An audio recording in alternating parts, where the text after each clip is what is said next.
हे मेरे गुरुदेव मेरी नाव के पतवार तुम। हे मेरे गुरुदेव मेरी नाव के पतवार तुम। थाम लो या छोड़ दो अब एक ही आधार तुम।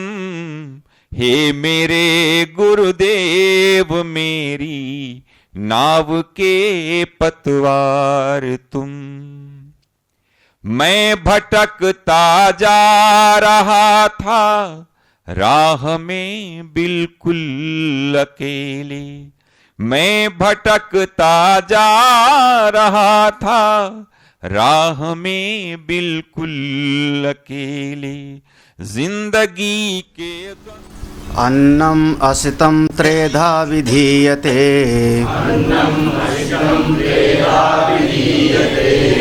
तस्य यास्थविष्ठो धातुः तत्पुरुषं भवति। यो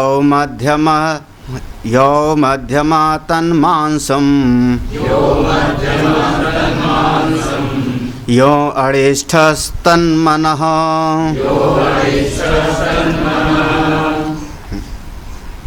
ये पूरा का पूरा जो प्रसंग है त्रिवृत्तिकरण का प्रसंग है। तीन तीन चीज़ों से मिलकर के किस प्रकार से बना है, जिसमें तीन चीज़ का नाम लिया, तेज, जल और अन्न। तीन प्रकार के जीव की उत्पत्ति हो गई, अंडज, जरायुज और उद्भिज। और इस प्रकार से सारे जगत में जितना नाम रूप है वो केवल व्यवहार चलाने के लिए है। वाणी का व्यवहार का संपादन कर देता है नाम रूप से, सत्य नहीं है। सत्य तो कोई और ही है, इस बात को समझना है। अब ये जो शरीर बन गया, पहले सूक्ष्म शरीर बना, उसके बाद ये तीनों महाभूतों का मिश्रण हुआ त्रिवृत्तिकरण, और उसके मिश्रण से स्थूल शरीर बन गए। अनेक अनेक स्थूल शरीर बन गए। वह सूक्ष्म शरीर जिसमें वो देवता आकर के प्रवेश किया था सदरूप से, वो जीव बन गया था। तो सूक्ष्म शरीर अभिमानी जो चेतन है उसी को हमने जीव कहा। सूक्ष्म शरीर उपहित जो चेतन है उसी को जीव कहा। अब वो सूक्ष्म शरीर आकर के अपने रहने के लायक कोई घर ढूंढा, और घर ढूंढ करके उसने त्रिवृत्तिकरण के बाद में एक शरीर में आके प्रवेश कर गया। तो अब ये जो हमको शरीर मिला है ये त्रिवृत्तिकरण के बाद का मिला है, इसमें मिक्स हो गया है। अब इस शरीर में सूक्ष्म शरीर है, और सूक्ष्म शरीर के भीतर अगर हम कह सकते हैं तो उसके भीतर जो उस आत्म तत्व का, सद तत्व का जो प्रतिबिंबित चेतन है उसके भीतर जीव रूप से परिलक्षित हो रहा है। वही कर्ता भाव से है, भोक्ता भाव से है, दृष्टा भाव से है, मनता भाव से है, विज्ञाता भाव से है, वही वो जीव। लेकिन वो जीव वास्तव में उसी सत का प्रतिबिंब मात्र है। ये जो शरीर अब बन गया तीन महाभूतों से, चूँकि तीन महाभूतों से शरीर बना, तेज, जल और अन्न, तो इसको तीनों की ज़रूरत हमेशा पड़ती रहती है। अब तीनों की इसको ज़रूरत पड़ेगी। जैसे कोई वृक्ष है उसको जल की, खाद की ज़रूरत हमेशा पड़ेगी। धूप की किसी पेड़ को धूप ना लगे सूख जाएगा। ऐसे हमारे शरीर को भी तीनों चीज़ की ज़रूरत हमेशा रहेगी। धूप की बहुत ज़रूरत है हमारे शरीर को, बहुत ज़्यादा। विटामिन, वाह विटामिन डी, या वे डॉक्टर लोग सुना के याद दिला दिए। हाँ, ऐसे भी देश हैं जहाँ धूप नहीं निकलती हफ्तों, तो वो लोग विटामिन डी का कैप्सूल खाते हैं। विटामिन डी का उनको गोली निकलना पड़ता है रोज़। क्यों? क्योंकि वहाँ हफ्ते पर धूप ही नहीं। अब बिना तेज के कैसे चलेगा शरीर? तेज भी चाहिए, इसको जल रोज चाहिए, खूब पता है, इसके लिए तो कोई बताने की ज़रूरत नहीं है। तेज चाहिए, हाँ, जल भी चाहिए और जल के साथ में अन्न भी चाहिए, बिल्कुल चाहिए। तीनों चीज़ रोज़ रोज़ हमको इसको देने की ज़रूरत पड़ती है बिल्कुल शरीर है, लेकिन इन्हीं तीनों से पलता जाएगा, बढ़ता जाएगा, बढ़ता जाएगा। कैसे? तो कहा अन्नम असितम, जो हम अन्न खाते हैं, आपने जितना कुछ आपने थाली में बनाया सबको हमने एक शब्द में कहा अन्न, भोजन। अब उसमें तरह तरह की आइटम 15 कटोरी है, हर कटोरी में अलग अलग तरह की सब्जी है, लेकिन सब है अन्नम। ओ असितम, जब हमने खाया तो त्रेधा विधीयते, वो 3 भाग में बट जाता है। जो हमने भोजन किया 3 भाग में। यह अस्थविष्ठा, यह अस्थविष्ठा, उसमें जो बहुत स्थूल स्वरूप है उसका, जो बहुत स्थूल स्वरूप है उसका, वह मल बन करके निकल जाता है। हाँ, धातु तत्पुरीशम भवती, वह मल बन के निकल जाता है।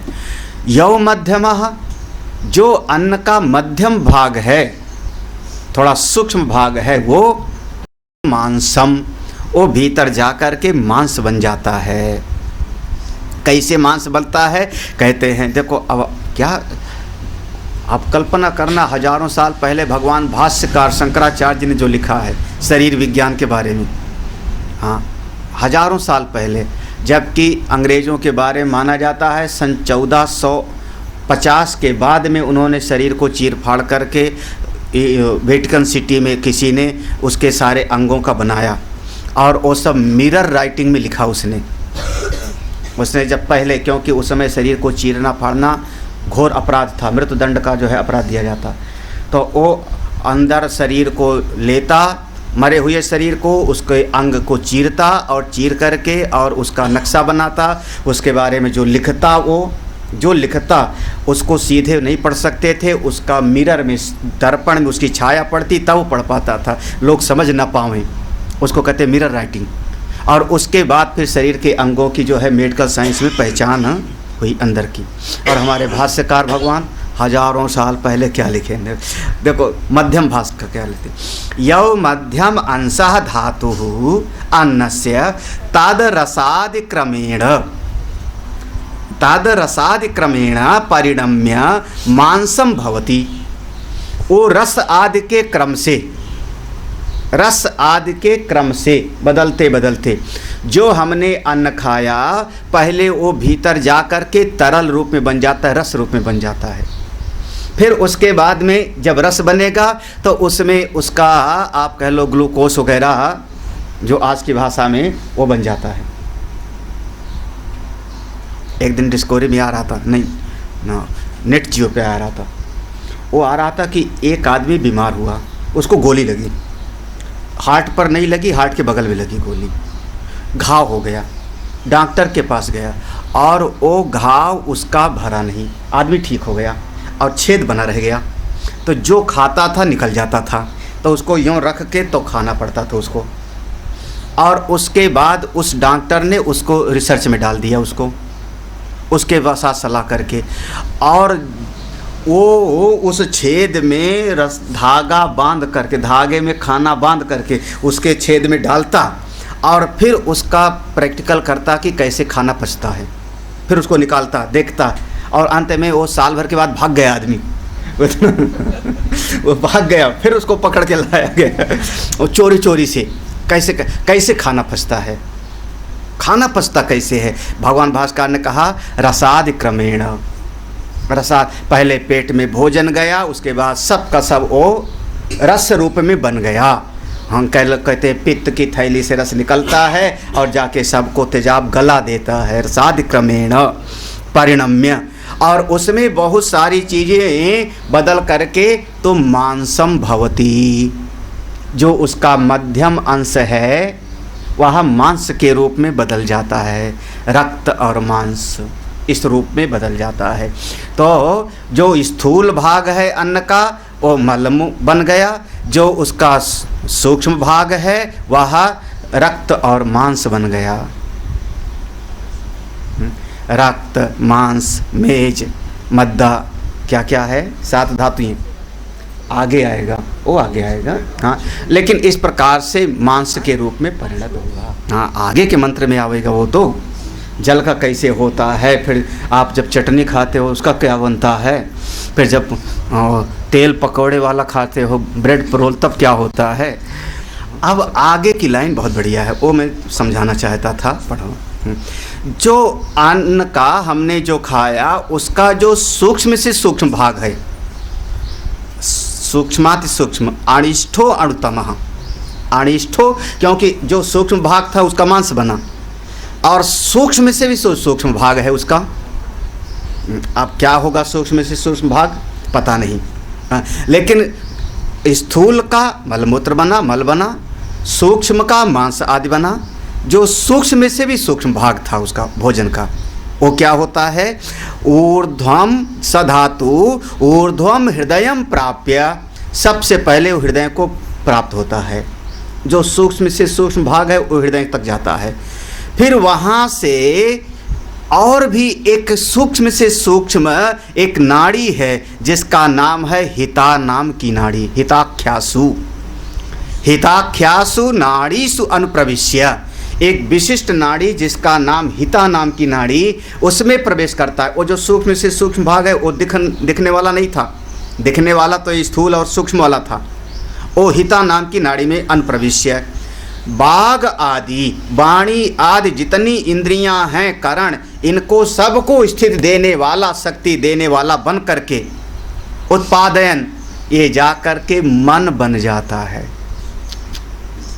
मनो भवति, मनो रूपेण विपर्णे मन मनस उपचयम करोति, मन बन जाता है। उपचय, उपचय माने मन को पालता पोसता है, मन को सजा संवारता है।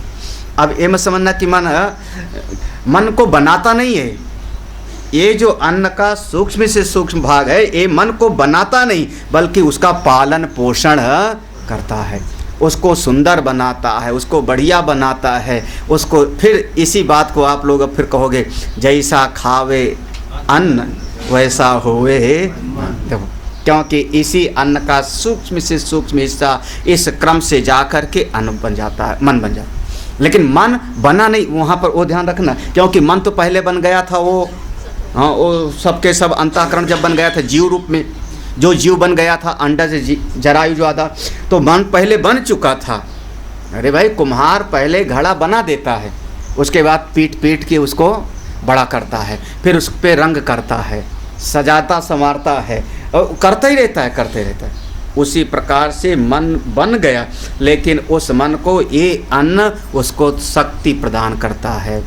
एक बात तो पक्का हो गया, बिल्कुल पक्का इस बात से, क्योंकि मंत्र में लिखा ना कि तन यो अरिष्ठा तन मनहा, जो अणु से अणु भी है वो मन बना। इससे एक बात पक्का हो गया। क्या पक्का हुआ, ततः च अन्न उपचितत्वात् मनसो भौतिकत्वम एव न वैशेषिक तंत्रोक्त लक्षणम नित्यम निरअवयवम चेत गृह्यते। इसका एक बात पक्का हो गया कि मन भी इन्हीं 5 महाभूतों का भौतिक तत्व है, क्योंकि हमारे न्याय और वैशेषिक ये महापुरुष बहुत विचार करते हैं। तो एक महापुरुष थे, उनका नाम था अक्षपाद। वो पाँव के अंगूठे से देख लेते थे, पाँव के अंगूठे में ही उनको देखने की शक्ति आ गई थी। अक्षपाद उनका नाम पड़ गया, अक्षपाद। अक्ष माने आँख, पाद माने पाँव, अक्षपाद। एक नाम उल्लूक भी पड़ गया था, बहुत सारे नाम हैं।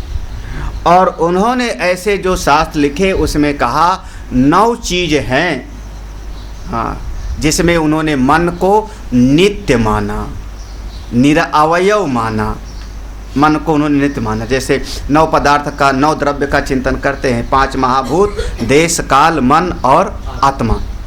तो उन्होंने मन और आत्मा को एक ही कोटि में रखा और इसको द्रव्य माना। उन्होंने कहा द्रव्य है लेकिन नित्य है। कहते हैं ये बात तो अब नहीं जमी, क्योंकि मन भौतिक है, जैसे ये लोग कहते हैं वैसा नहीं है, क्योंकि मन घटता और बढ़ता है। जैसा अन्न खाओगे वैसा मन बनेगा। इसलिए मन नित्य नहीं है, निरअवयव नहीं है, बल्कि मन घटने बढ़ने वाला हो गया। मन एक इन्हीं महाभूतों का बना हुआ। तो जो अन्न खाया उसका 3 पार्ट हो गया। चलो जो पीते हो, आपा पीतस्त्रेधा विधीयन्ते तासां या अस्तविष्ठो धातुः तन्मूत्रं भवति यौ मध्यमः तल्लोहितं यौ अनिष्ठा स प्राणः तेजो असितं त्रेधा विधीयते तस्य यास्थविष्ठो धातुः तदस्थि भवति यो मध्यमः सा मज्ज यो अनिष्ठा सा वाक् आपः, आप माने जल, जो पीते हैं। आपः पीता, पिया हुआ जल। त्रेधा विधीयन्ते, 3 भाग में हो जाता है। कौन कौन? जो जल का स्थूल हिस्सा है वो मूत्र बन के निकल गया। यौ मध्यमः तल्लोहितम, जो मध्यम हिस्सा है वो रक्त के रूप में बन गया। यौ अनिष्ठः, जो उसका जल का सूक्ष्म है वही प्राण बन गया। इसलिए जब तक आदमी जल पीता रहेगा तब तक जल्दी मरेगा नहीं। कई लोग जो है कहते हैं हम 12 साल से अन्न नहीं खाए, तो बोले बस दूध में 1 गिलास पानी मिला के पी लेते। दूध तो पी लेते हो, उसमें जलत तो है ना। हाँ, ऐसे लोग मिलोगे आप। हाँ, 15 दिन का उपवास हम करेंगे, 20 दिन का उपवास करेंगे, 50 दिन का। जैन दर्शन में बहुत उपवास पर जोर है, पूरा का पूरा उपवास पर जोर देते, लेकिन जल पीते रहेंगे। जब जल पीते रहोगे तो प्राण शक्ति ही चलती रहेगी, क्योंकि उसका जो सूक्ष्म हिस्सा है वही प्राण बन जाता है। हाँ, यो अनिष्ठा सा प्राणः। अरे महाराज, अब हिंदी का वो लाइन पढ़नी चाहिए, जल ही जीवन है। वाह वाह। इतना उपनिषद पढ़ने के बाद पढ़ना चाहिए जल ही जीवन है। हाँ? वो ट्रक के पीछे लिखा होता है जल ही जीवन है, टैंकर के पीछे, उससे तो काम नहीं चलता। के पीछे लिखा यही होता है जल ही जीवन है, यही लिखा होता है। बात तो सही है, जल का सूक्ष्म हिस्सा ही प्राण बन जाता है। तो 3 हिस्सा में बट गया जल ना। देखो त्रिवृत्तिकरण चल रहा है सबका सब। जल का स्थूल हिस्सा पेशाब में निकल गया, मध्यम हिस्सा रक्त बन गया, और जो सूक्ष्म हिस्सा है वो प्राण बन गया। इसीलिए पानी शुद्ध पियो, नहीं तो फिर पीलिया हो जाएगा तो सांस ठीक से चलेगी नहीं। फिर जो पानी ठीक नहीं पीता होगा अस्थमा हो जाएगा, जो पानी ठीक से नहीं पीता होगा। इसीलिए हमको जो है बिस्लरी की बोतल मिलती रहती है। हाँ, बढ़िया पानी पियो, साफ पानी पियो। अब ऐसा नहीं कि इतना ठंडा पानी पी लो, हैंड पंप निकालो पी लो कि जुकामें हो जाए। हाँ, आश्रम के पानी से बचना, ताज़ा पानी से, यहाँ के ताज़ा पानी को हैंड पंप निकाल के मत पीना। हाँ हाँ, सब लोग कल्पना करो, शरीर आपका गर्म होता है दिन में, टेम्परेचर आपका 35 और 40 के बीच में चल रहा है। 2 दिन से 30 और 35 के बीच में है, नहीं 35 और 40 के बीच में टेम्परेचर है। तो शरीर आपका गर्म है, और हैंड पंप का पानी बहुत ठंडा है। वो नीचे चूँकि बालू है नीचे, तो नीचे से आ रहा है तो बालू है, पूरा का पूरा छना हुआ शुद्ध पानी है और बहुत ठंडा है। और आप इस गर्म शरीर में तुरंत ताज़ा ताज़ा पानी, वाह मज़ा आ गया, फ्रिज का पानी बेकार। हाँ, और घटाघट पियोगे तो अब गर्म ठंडा हुआ तासीर ना, जब गर्म ठंडा होगा तो फिर आपको फिर तकलीफ़ होगी। तो तरीका है कि पानी निकालो और थोड़ा 10 मिनट रख दो, बोतल में भर के कमरे पे ले जाओ, 10 मिनट के बाद पीना। हाँ हाँ, जो वो करेगा वो ठीक है। और जो तुरंत प्यासा आया, कमरे में पूरा धूप गया, हैंड पर घट घट घट चलाया और वहीं बैठ के पीने लगे, फिर तकलीफ़ हो जाएगी। शरीर गर्म ठंडा, यहाँ से जब जाओ, जैसे अभी तो मौसम बढ़िया हो गया भगवान की कृपा से, नहीं ठंडा गर्म हो जाए मौसम तो गंगा जी किनारे जाके तुरंत ही नहा मत लेना। हाँ, क्योंकि शरीर यहाँ गर्म है, यहाँ से चल के गए तो भी गर्म हो गया शरीर, क्योंकि चलने में तेज आ गया ना, शरीर गर्म हो गया, और पहुँचते कपड़ा उतारा और घटाक से गंगा जी में डुबकी लगाई, तकलीफ़ हो जाएगी। तरीका है कि गंगा जी किनारे पहुँचो तो 2-4 मिनट वहीं बैठ जाओ, तो गंगा जी के किनारे जो लहरों से ठंडी ठंडी हवा आएगी, वो आपके शरीर का जो टेम्परेचर होगा वो उस हिसाब से सेट हो जाएगा। तो 2-4 मिनट के बाद नहाओ। ये सब छोटी छोटी सावधानी रखनी पड़ती है। ये नहीं तो ये नहीं कि यहाँ से दौड़े दौड़े गए, वो कपड़ा लगाए छलांग मारी, भैया नई उम्र वाला तो झेल जाएगा, और हम बुढ़े लोग तो अब वो सब तरीका है, अब जैसा भी समझो, लेकिन ऐसा है। हाँ, अब फिर जो हम खाते हैं क्या, फिर तेजो असितम, जो तेज का अंश खाते हैं, त्रेधा विधीयते, वो भी 3 भाग में बट जाता है। कौन सा तेज का अंश, तैल घृतादि भक्षितम, तेल और घी, खास करके मिर्ची, तेल, घी, ये सब तेज के अंश हैं। हाँ, काली मिर्च, दालचीनी, तेजपात, छबीला। अब देखो क्या क्या सृष्टि ऐसी बनाई है, ये सब गर्म तासीर होती है, ये सब तेज का स्वरूप हो गया। यहाँ तेल, घी, ये सब का सब उसमें वो गर्म है, हीटेड है, तेल है, उसमें ताकत ज़्यादा है, या उसमें और सारी चीज़ें, उसको जो खाते हैं सा तस्य यह अस्तविष्ठो, उसका जो स्थूल हिस्सा है वो हड्डी बन जाता है, अस्थि भवति। यो मध्यमा, जो उसका मध्यम अंश है वो हमारी नाड़ियों को, नसों को मजबूत बना देता है, मज्जा भवति। मज्जा माने नस, नाड़ियाँ, जैसे रस्सी। हाँ, रस्सी को हम कहते हैं रज्जू, रस्सी माने रज्जू, रज्जू जो बांधती है, ऐसे शरीर में जो बांधने का काम करती है उसका नाम हो गया मज्जा। हाँ, नस नाड़ियाँ, कितनी नाड़ियाँ हैं, 3 नाड़ियाँ हमारे यहाँ से निकलती हैं। हाँ, हमारे यहाँ से सबके नीचे एक चक्र है, उसका नाम है मूलाधार चक्र, जनेंद्रिय के पास में मूलाधार चक्र, उसके ऊपर जनेंद्रिय और नाभि के बीच में एक चक्र है, उसका नाम है स्वाधिष्ठान चक्र। हाँ, फिर नाभि की जगह पर तीसरा चक्र होता है, उसका नाम है मणिपूरक चक्र। उसके बाद चौथा चक्र है हमारे हृदय के स्थान पर, उसका नाम है, अच्छा, अनहत वाणी बोले। हाँ, अनहत, अनहत माने जहाँ पर, जैसे हत वाणी, हत माने जैसे हम नगाड़े को चोट करते हैं तो जो आवाज़ निकलती है उसको कहते हैं हत वाणी।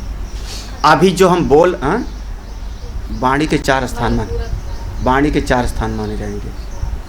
हाँ हाँ, परा, पश्यंती, मध्यमा और वैखरी। तो फिर हाँ, तो चक्र हमारा जो है कंठ नहीं माना जाता, चक्र हृदय ही मानते हैं, हृदय पर ही चक्र मानते हैं।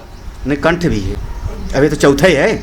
हाँ, कंठ विशुद्ध और याज्ञ, तो हाँ वो विशुद्ध चक्र है कंठ। हाँ, तो अनहत और अनहत में इतना बिल्कुल, अभी जो हम बोल रहे हैं ये हत वाणी है, ये अनहत नहीं है, क्योंकि हम श्वास भीतर से निकालते हैं और हमारा मुंह उसको टेढ़ा मेढ़ा बना करके चोट करता है श्वास पर। जैसे बांसुरी पर हम उंगली दबाते हैं, बांसुरी से केवल वो हवा निकल रही ना, उसको हमने उंगली से दबाया तो जो बांसुरी से धुन निकली वो हत वाणी है, क्योंकि चोट किया ना आपने, उंगली से दबाया, सितार पर दबाया उंगली से, तो चोट किया, तो हत वाणी है। हाँ, यहाँ से एक ऐसा है बिना किसी चोट के वाणी निकल रही है, कोई वहाँ पर प्रहार नहीं है, कोई प्रहार नहीं है, और फिर भी वहाँ से उसका नाम है अनहत चक्र। इसके सब जितने कमल हैं उसके पंखुड़ियाँ कितनी, इसका वर्णन आता है योग में, इसका सब एकाक्षरी बीज मंत्र है। फिर 5वां चक्र है जिसको हम कहते हैं कंठ का, यहाँ पर विशुद्ध चक्र। अच्छा, योगी लोग तो बहुत सो बैठे हो, विशुद्ध चक्र। 6ठा चक्र होता है भ्रुकुटी के मध्य का, आज्ञा चक्र। ये 60 चक्र इसको कहते हैं भेदो, 60 चक्र भेदन।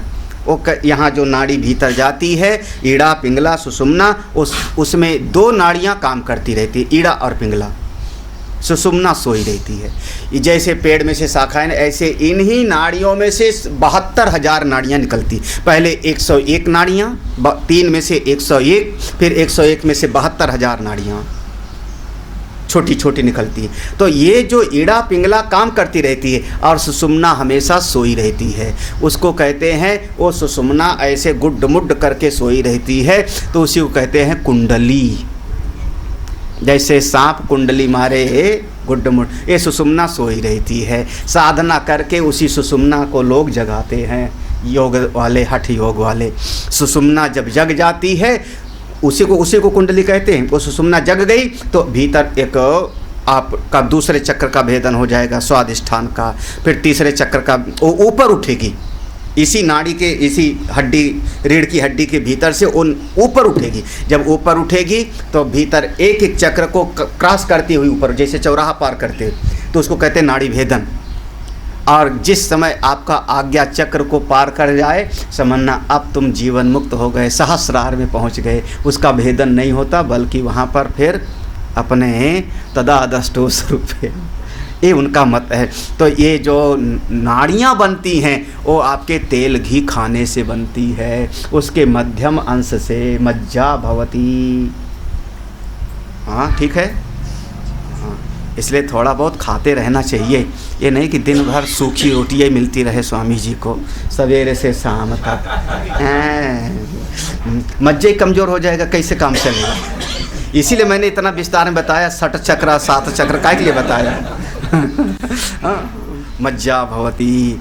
और जो सबसे उसका सूक्ष्म स्वरूप है इस तेज वाली चीज़ का, घृत तैल आदि का, इसका बन जाता है वाक, वाणी।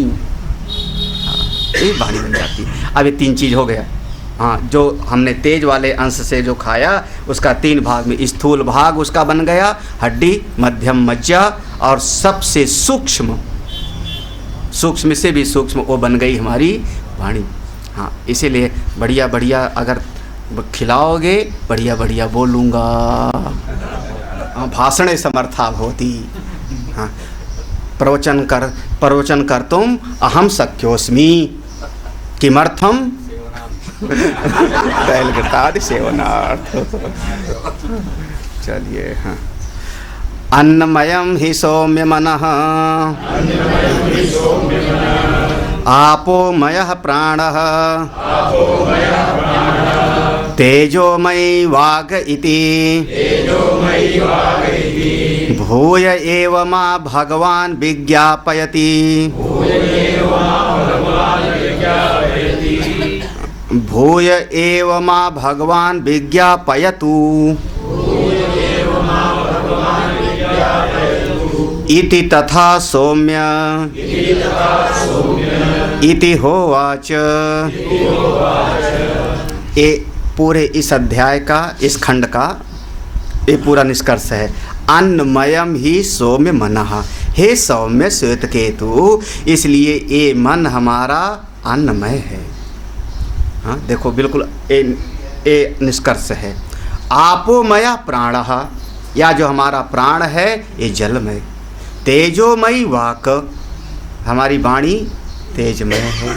हाँ, और तीन थे ना मूल धातु, याद है? सबसे पहले तेज बना था, तेज में सताया था, फिर हाँ आप में सताया था, फिर अन्न। अब देखो तो आपका पूरा ये जो शरीर है, ये शरीर अन्नमय हो गया, प्राण जलमय हो गया, और हमारी वाणी तेजमय हो गई।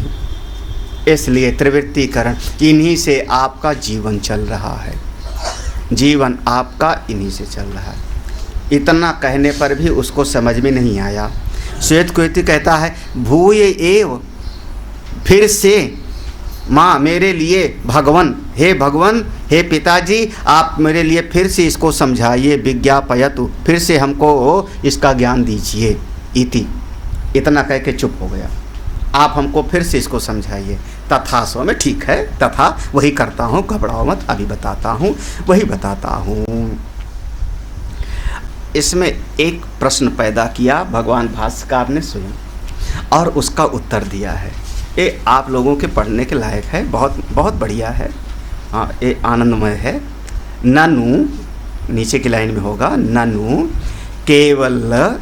केवल अन्न भक्षिण आखु प्रवृत्तयो वागिग्मनः प्राणवन्तश्च तथा मात्र भक्ष्या समुद्रा मीनमकर प्रवृत्तयो मनुष्यनो वाग्मिनश्च तथा स्नेहपानम अपि प्राणवत्वं मनुष्यत्वं चानुमेयं यदि सन्ति तत्र कथ अन्नमयम ही सौम्य मन इत्यादि उच्यते नहीं स दोषा। ये प्रश्न है इतना। इतना प्रश्न है। हाँ, वो प्रश्न क्या हुआ कि आपने क्या कहा कि ये जो मन है हमारा अन्नमय है, हाँ, प्राण हमारा जलमय है, हाँ, और वाणी हमारी तेजोमय है, हाँ। लेकिन जो समुद्र मीन मकरह, जो समुद्र में जीव होते हैं और उसके अलावा और भी आखु प्रवृत्तया, आखु आखु माने चूहा, आखु का अर्थ होता है चूहा आदि तमाम जीव जंतु होते हैं। ये सारे जो जीव जंतु होते हैं, मगरमच्छ हैं और तमाम मीन मकर प्रवृत्तयो तमाम लोग हैं, इनमें ये जो दिखाई पड़ता है वो उचित तो नहीं दिखाई पड़ता।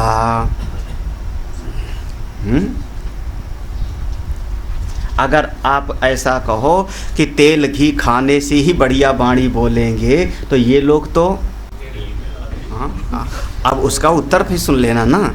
ऐसे बहुत सारे प्रश्न हैं। मन, आपने क्या कहा कि मन कैसे बनता है? बोले मन बनता है अन्न के खाने से, हाँ, अन्न के खाने। और ये जितने जीव हैं वो बहुत सारे जीव, ये तो आपका गेहूं चावल तो खाते ही नहीं, ये क्या खाते हैं? मछली, दूसरा जीव खा जाते हैं, मांस खा जाते हैं। तो उसी बात को आगे कहते हैं कि इसमें कोई ना एस दोषा, इसमें कोई दोष नहीं है। सार्वस्य त्रिवित कृतत्वात् सर्वत्र सर्व उपपत्ति, ये बस सूत्र है। सर्वत्र, हाँ यही, सार्वस्य जितना कुछ है, त्रिवित कृतत्वात् तीन तीन से मिला हुआ होने के कारण, सर्वत्र सब में, सर्व उपपत्ति सब मिला हुआ है। बस इतना है। इसी का पूरा आगे का जो है वो व्याख्या है। सूत्र इतना है कि सब में सब मिला हुआ है ना। जब हमने कह दिया त्रिवृत्तीकरण तीनों मिल गया है, अन्न जल और तेज तीनों मिला हुआ है, तो अगर एक बड़ी मछली छोटी मछली को खा रही है तो छोटी मछली के भीतर भी तो तीनों है।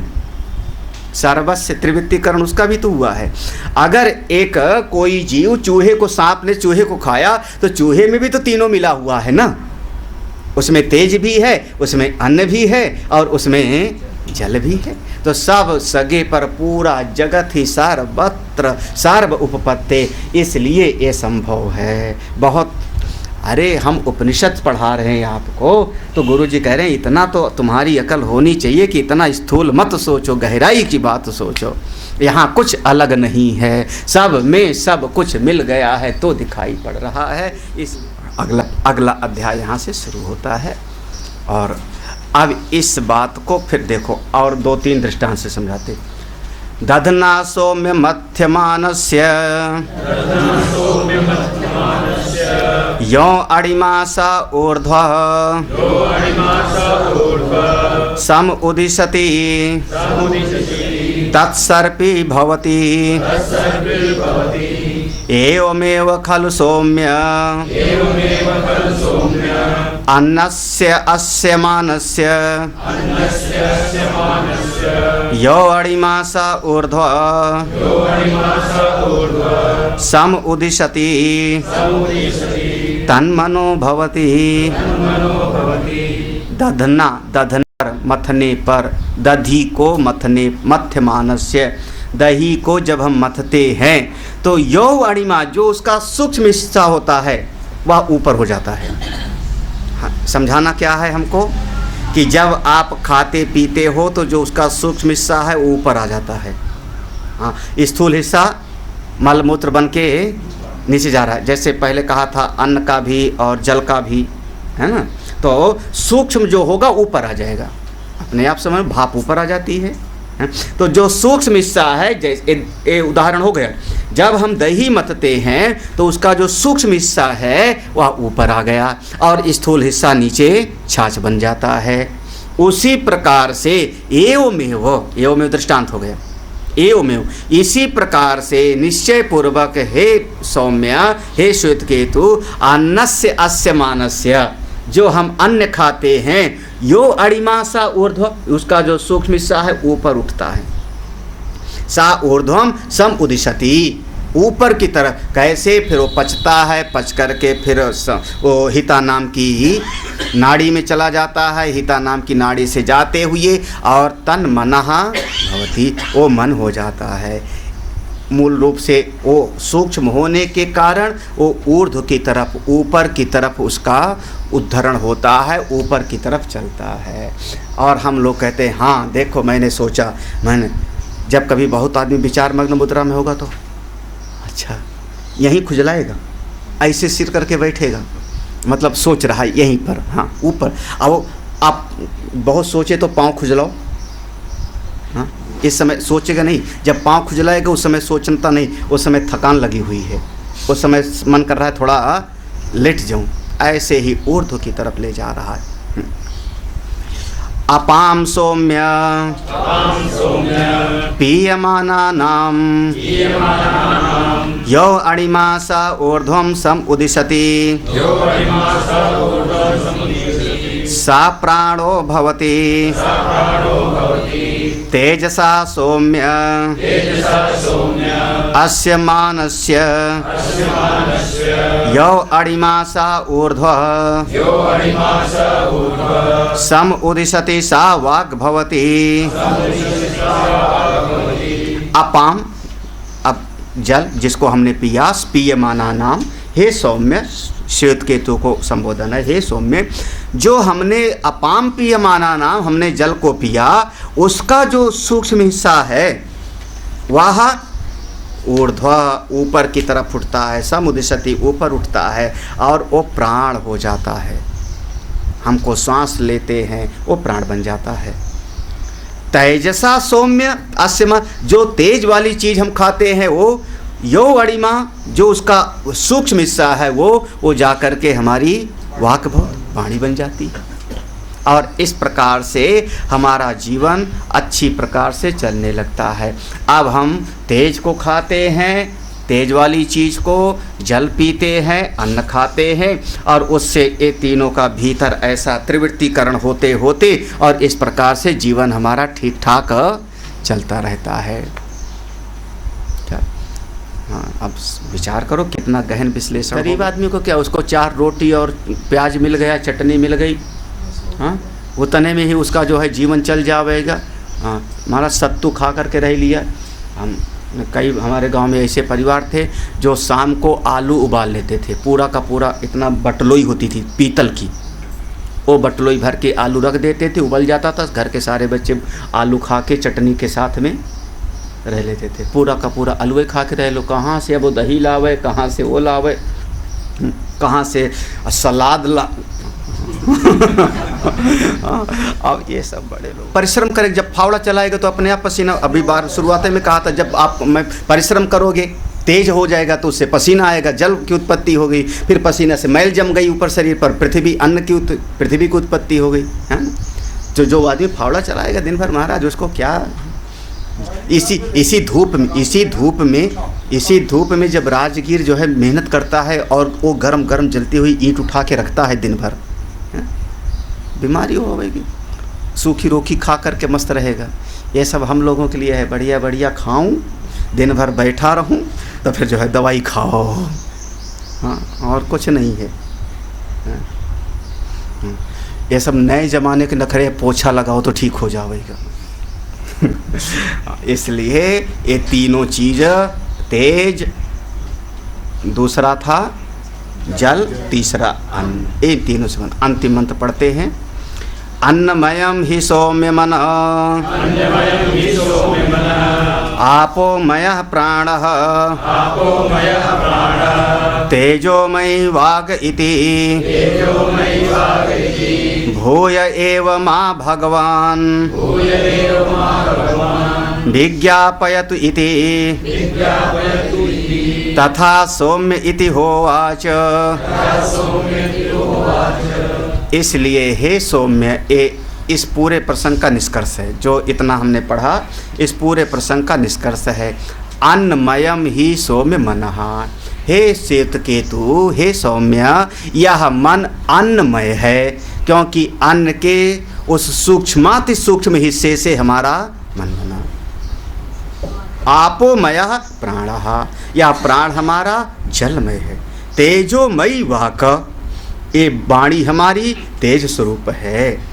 इसलिए ऐसा आपको विचार करके अपने जीवन को सामंजस्य में बनाओ, संतुलित बनाओ। हम ऐसा खाएं जिससे वाणी हमारी अच्छी हो, हम ऐसा भोजन करें जिससे हमारा मन अच्छा हो, हम ऐसा जल पिएं जिससे हमारी श्वास की गति, प्राण शक्ति अच्छी हो। इस प्रकार से अपने जीवन को ठीक ठाक बनाएं।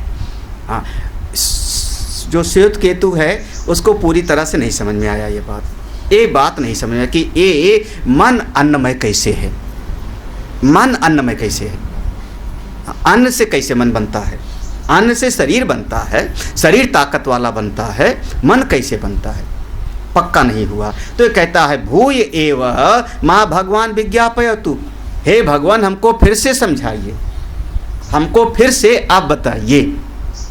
तथा सौम्य, ठीक है हे पुत्र मैं तुमको फिर से बताता हूँ।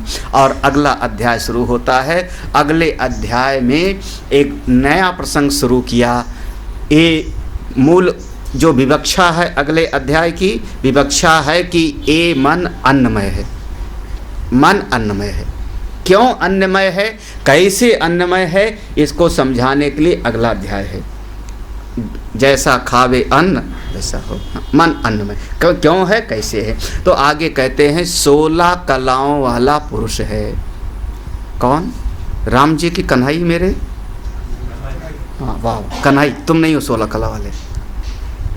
हाँ, ये प्रसंग 16 कला सौम्य, 16 कला वाला पुरुष हम लोग कल देखते हैं। इसको बढ़िया विषय है अगला अध्याय का, इसलिए कल विचार करते हैं 16 कला का मतलब क्या होता है। ओम पूर्णमदः पूर्णमिदं